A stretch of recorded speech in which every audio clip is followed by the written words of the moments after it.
Salut les gars, bienvenue dans l'examen MS Sport 13 TV ñu ñëw ci débrief Sénégal Irlande match amical mu doon diggante Irlande ak Sénégal. Irlande nag mu doon jouer pour la première fois contre une équipe africaine match amical foofu la ci Dublin ci capitale bu Irlande. Match bi nag c'est terminé sur un match nul, un but partout. Donc Irlande ak Sénégal mu ne Sénégal moo nekkoon le favori parce que Sénégal moom moo ko raw bu bëree ci lii di classement FIFA puisque Irlande moom mu ngi ci 60 et quelques ci lii di classement FIFA donc Sénégal moom moo ko raw lu bëree la mais Sénégal moo ko raw mais nag c'était un match amical match bi li ñu gis mooy que Pape Thiaw a beaucoup changé d'équipe donc il y a de nouvelles têtes c'était pas de l'équipe type du Sénégal Yehvan Diouf moo nekkoon ci camp yi on n'avait pas Edouard Mendy on a vu aussi Mamadou Lamine Camara pour sa première sélection mu nekkoon ci militaire bi Abdou Diallo aussi capitaine du jour kon ci axe bi ak Abdoulaye Seck le retour de Jacobs la titularisation de Abdoulaye Sima accompagné de quelques titulaires puisque Iliman Ndiaye moom ci match bi Boulaye Dia Habib Diarra ñooñu ce sont des potentiels titulaires Crépin Diatta donc match bi le Sénégal a montré deux visages une première mi-temps vraiment mauvaise donc la première mi-temps a été largement favorable des Irlandais donc Irlandais yi ñoom ñoo maîtrisé le jeu ñoo dominé mené 1-0 dugal benn bi donc le Sénégal avait du mal à se trouver et on avait du mal pour produire jeu maanaam amul benn lien entre les milieux de terrain et l'attaque l'animation offensive ne marchait pas donc il y avait pas du football du côté du Sénégal on s'est contacté vraiment de s'ouvrir et aussi de lancer des balles comme ça donc premier temps bi boo nekk premier temps bu metti ci Sénégal donc Irlandais yi ñoom moon premier temps bi ci deuxième mi-temps nag gis nañ Pape Thiaw a su réagir avec notamment l'entrée de Lamine Camara le monégasque bi mu duggee stabiliser les milieux de terrain du Sénégal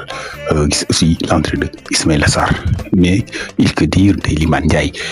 mais quel joueur l'homme du match moom lañ def l'homme du match moom le joueur d'Everton qui a vraiment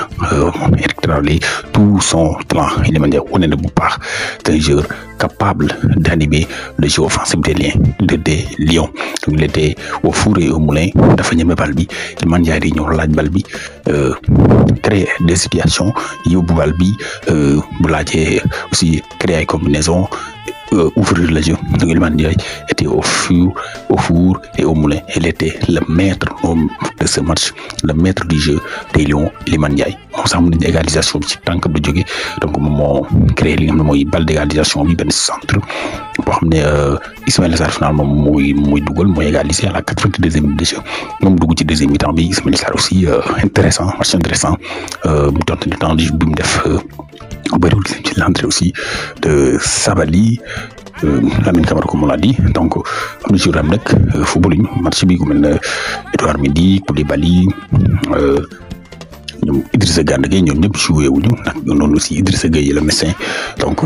c'était une équipe remaniée comme ni ko waxee Sénégal fara du jouer ak Angleterre mardi prochain et loolu c'est un très grand match parce que l'Angleterre c'est une équipe de niveau mondial Angleterre c'est à la 4e place de la du classement du FIFA donc match boobu dañuy gisaat certains contre les absents donc match tey li ñu mën a def mooy laisser dans l'ensemble c'est acceptable premier mi-temps bi donc c'est des médiocres mais deuxième mi-temps vraiment le Sénégal a montré une autre puissance une équipe très conquérante une équipe avec beaucoup d'envie beaucoup de caractère ci deuxième mi-temps donc une deuxième mi-temps vraiment à apprécier à aimer mais la première mi-temps c'était un peu médiocre mais aussi ça peut se comprendre c'était de nouvelles têtes c'était pas de l'équipe habituel bon individuellement tamit jour yoo xam ne vraiment moi à mon avis il n'était pas au niveau Navi Jacobs qui n'était pas du tout à niveau moom Jacobs